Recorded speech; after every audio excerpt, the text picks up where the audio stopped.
Hello बच्चा, success series education से हम पढ़ रहे हैं कक्षा 7वीं हिंदी बसंत भाग 2 का पाठ्यक्रम। आज हम पाठ 11 पढ़ेंगे। पाठ 11 में आपको रहीम जी के कुछ दोहे दिए गए हैं। रहीम जी के जो दोहे होते हैं वो हमारे जीवन के हर स्थिति से जुड़े हुए होते हैं। कहने का तात्पर्य ये है कि जो रहीम जी के दोहे होते हैं वो हमें हर तरह की सीख देते हैं, हमें जो है जीवन के हर पहलू का ज्ञान देते हैं।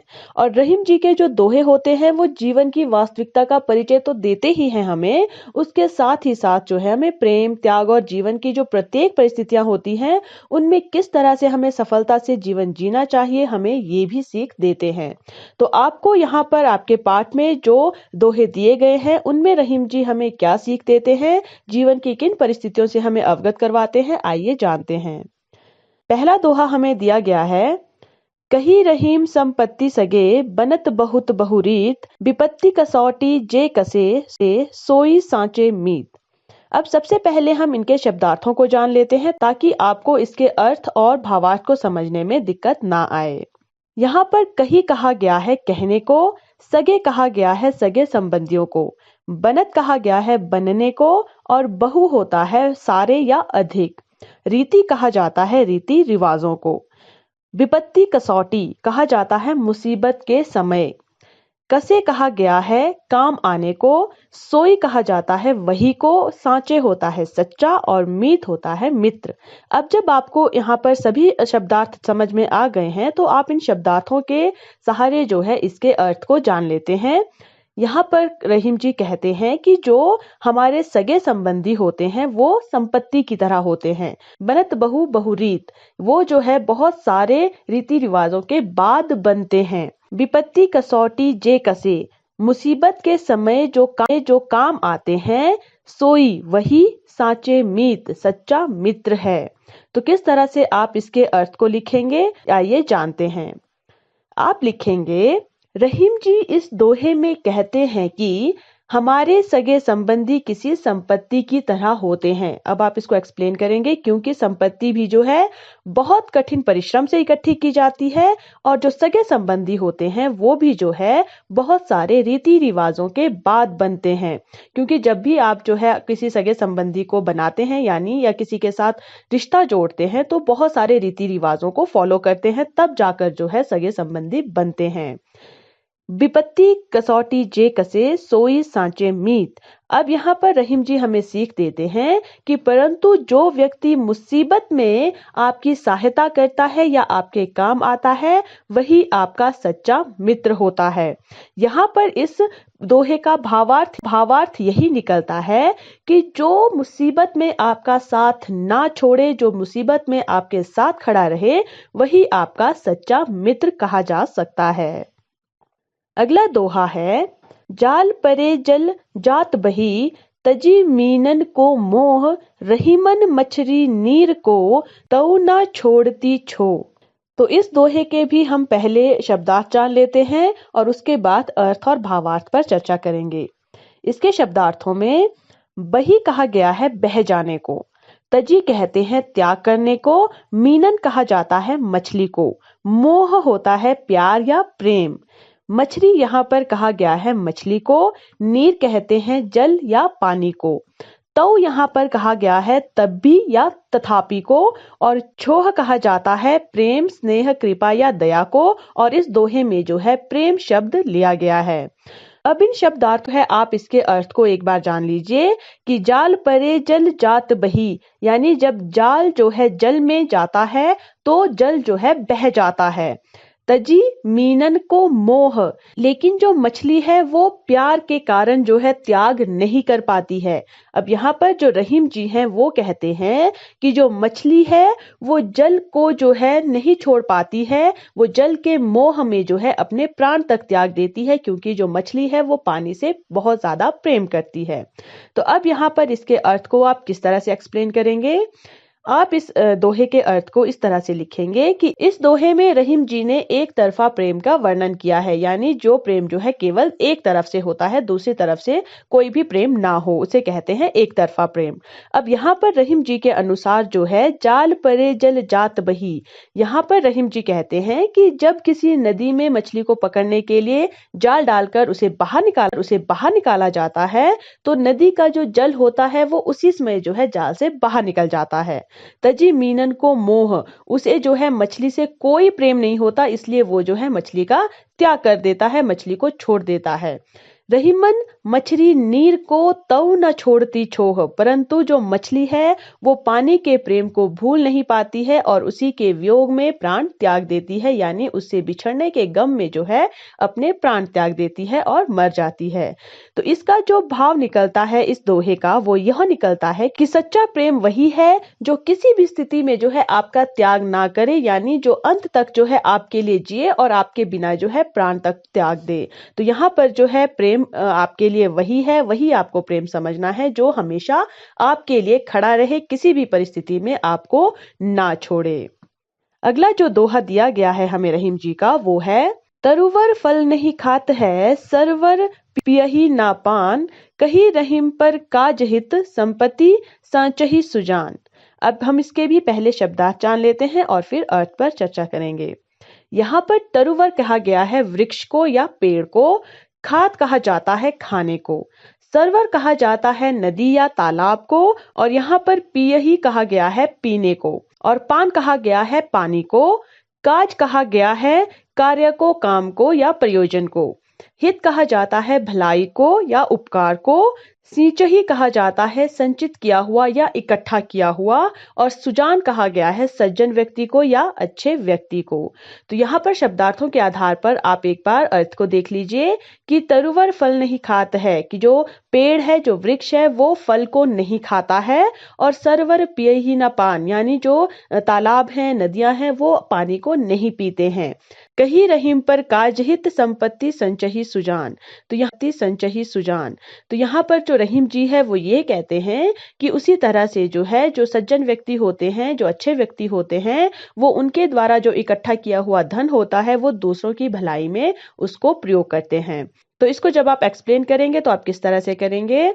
आप इस प्रकार से लिखेंगे कि अपने इस दोहे में रहीम जी कहते हैं, यहाँ पर जो है तुलना की जा रही है, तो हम यहाँ पर लिखेंगे कि जिस प्रकार वृक्ष अपने फल खुद नहीं खाते हैं, यानी जो वृक्ष है जब वो फल उसमें उगते हैं तो वो खुद अपने फलों को नहीं खाते हैं, जिस प्रकार जो नदियां हैं, तालाब हैं, वो अपना पानी स्वयं कभी नहीं पीते हैं, ठीक उसी प्रकार यानी वृक्ष और नदियों के साथ जो है सज्जन व्यक्तियों की तुलना की गई है कि ठीक उसी प्रकार जो सज्जन और अच्छे व्यक्ति होते हैं अपने द्वारा इकट्ठे किए हुए धन का उपयोग केवल अपने हित के लिए प्रयोग नहीं करते, वो उस धन का दूसरों के भलाई के लिए भी प्रयोग करते हैं।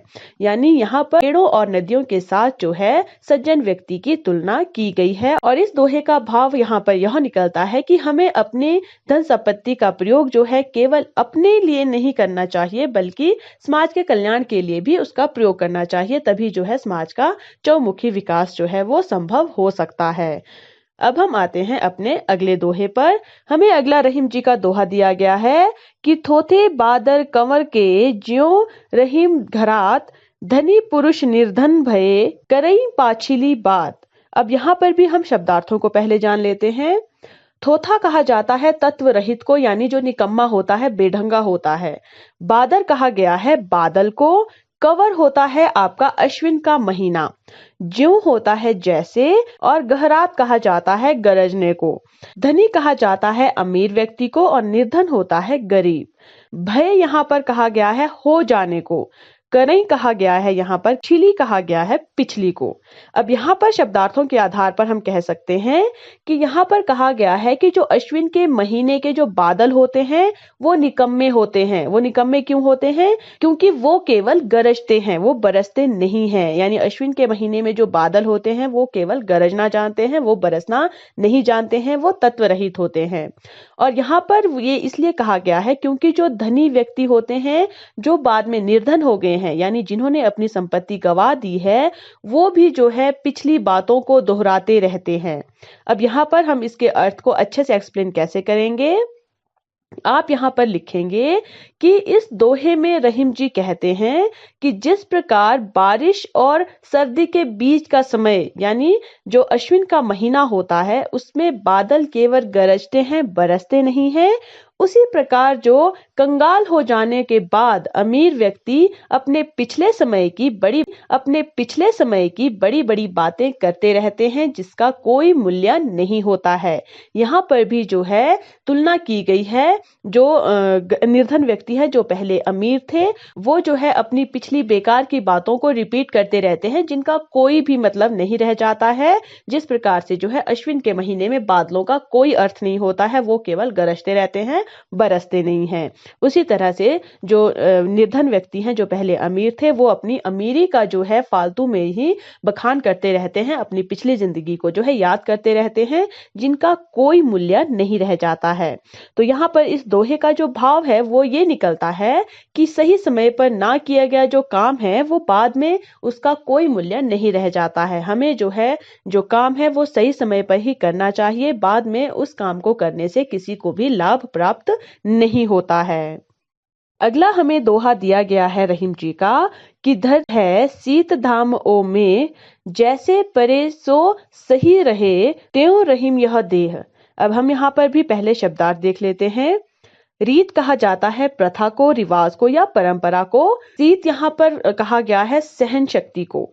धाम कहा गया है यहाँ पर कष्ट को या विपत्ति को। और मेह कहा गया है यहाँ पर वर्षा को या बादल को।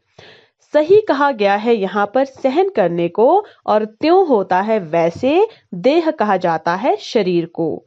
अब यहाँ पर शब्दार्थों के आधार पर हम अर्थ एक बार देख लेते हैं। यहाँ पर जो रहीम जी है वो जो है धरती के जो सहन शक्ति है उसको जो है हमारे मनुष्य के शरीर से कंपेयर कर रहे हैं। क्यों? क्योंकि जो धरती है उसकी जो रीत है वो एक सी रहती है, वो ये कह रहे हैं, क्योंकि धरती पर जो गर्मी, सर्दी, बरसात आदि जो मौसम होते हैं वो जो है बदलते रहते हैं, लेकिन जो धरती है वो एक प्रकार जो है सहन शक्ति से जो है उन सभी मौसमों को झेलती है। ठीक उसी प्रकार से रहीम जी कहते हैं कि जो हमारा शरीर है उसमें भी जो है जीवन के जो सुख दुख रूपी जो कष्ट आते हैं वो भी जो है मौसम के समान ही होते हैं। हमें भी जो है एक प्रकार रहकर जो है उसको सहन करना चाहिए। अब यहाँ पर इसके अर्थ को हम कैसे एक्सप्लेन करते हैं, आइए जानते हैं। तो हम यहाँ पर लिखेंगे कि रहीम जी ने अपने इस दोहे में मनुष्य के शरीर की सहनशीलता का वर्णन किया है कि मनुष्य का जो शरीर है वो कैसा सहनशील है। वे कहते हैं कि धरती की सी रीत है सीत धाम ओ में, कि मनुष्य के शरीर की सहन शक्ति बिल्कुल इस धरती के समान है। वो धरती के साथ जो है मनुष्य के शरीर को कंपेयर कर रहे हैं कि जिस तरह धरती सर्दी, गर्मी, बरसात यानी शीत, धाम और मेह को जो है इन सभी के जो मौसम है उसको जो है एक प्रकार झेल लेती है, ठीक उसी प्रकार से जो है हमारा शरीर परे सोह सही रेह, जो हमारा शरीर है वो भी जो है जीवन के सुख दुख रूपी जो हर कष्ट है, विपत्ति के मौसम को जो है सहन कर लेता है। तो इस दोहे का जो भाव है वो ये है कि हमें जो है अपने जीवन में किसी भी विपत्ति या मुसीबत से बिल्कुल डरना नहीं चाहिए, क्योंकि जिस तरह भगवान ने प्रकृति को हर कष्ट से उभरना सिखाया है, उसी तरह से जो है भगवान ने जब हमें बनाया है तो हमें भी हर कष्टों को झेलने की शक्ति के साथ बनाया है। इसलिए हमें खुद को कमजोर नहीं समझना चाहिए, हमें डट कर जो है सारी मुसीबतों का सामना करना चाहिए, क्योंकि हम कर सकते हैं। अगर हमें अपने ऊपर विश्वास होगा तो हम जो है किसी भी मुसीबत का सामना कर पाएंगे। तो इन दोहों में रहीम जी ने हमें जीवन के बहुत सारे पहलुओं से अवगत करवाया है और हमें सीख भी दी है। जैसे रहीम जी ने हमें यह सीख दी है कि हमें सच्चा मित्र वही समझना चाहिए, उसे ही हमें अपना सच्चा मित्र मानना चाहिए जो मुसीबत के समय हमारे साथ डट कर खड़ा रहे। और रहीम जी ने जो है एक तरफा प्रेम को भी जो है गलत कहा है, घातक कहा है, वो जो है हमारे लिए मुसीबत बन सकता है। इसलिए एक तरफा प्रेम से बचने के लिए हमें सीख दी है। और रहीम जी ने हमें सज्जन व्यक्ति बनने की प्रेरणा दी है और कहा है कि हमें भी जो है पेड़ और नदियों की तरह जो है अपने पास जो सुख सुविधाएं हैं उन्हें दूसरों के लिए प्रयोग में लाने की सीख दी है। रहीम जी ने जो है हमें साथ ही साथ अश्विन के महीने में जो बादल गरजते हैं बरसते नहीं हैं उनकी तरह ना बनने की प्रेरणा दी है। हमें यह सीख दी है उन्होंने कि हमें जो है सही समय पर अपना काम करना चाहिए और अगर हम बाद में उस काम को करते हैं तो उसका कोई भी लाभ हमें नहीं मिलता है। और अंत में रहीम जी ने हमें सीख दी है कि हमें अपने ऊपर जो है विश्वास रखना चाहिए और हमें अपने जीवन में जितनी भी हमें मुसीबतें आती हैं हमें उनका सामना करने के लिए तैयार रहना चाहिए क्योंकि हमारा जो शरीर है वो भी जो है धरती के समान है, वो हर प्रकार के सुख दुख को झेलने के लिए बना है और हमें जो है अपने आप को कमजोर बिल्कुल नहीं समझना है। तो हम आशा करते हैं कि रहीम जी के इन दोहों से आपने कुछ सीख जरूर ली होगी और इनसे रिलेटेड जो आपको प्रश्न पूछे जाएंगे उनके उत्तर भी जो है आप अपने शब्दों में अच्छे से दे पाएंगे। इसी के साथ साथ अन्य चैप्टर्स के एक्सप्लेनेशन के लिए, क्वेश्चन आंसर्स के लिए आप हमारे चैनल सक्सेस सीरीज एजुकेशन को फेसबुक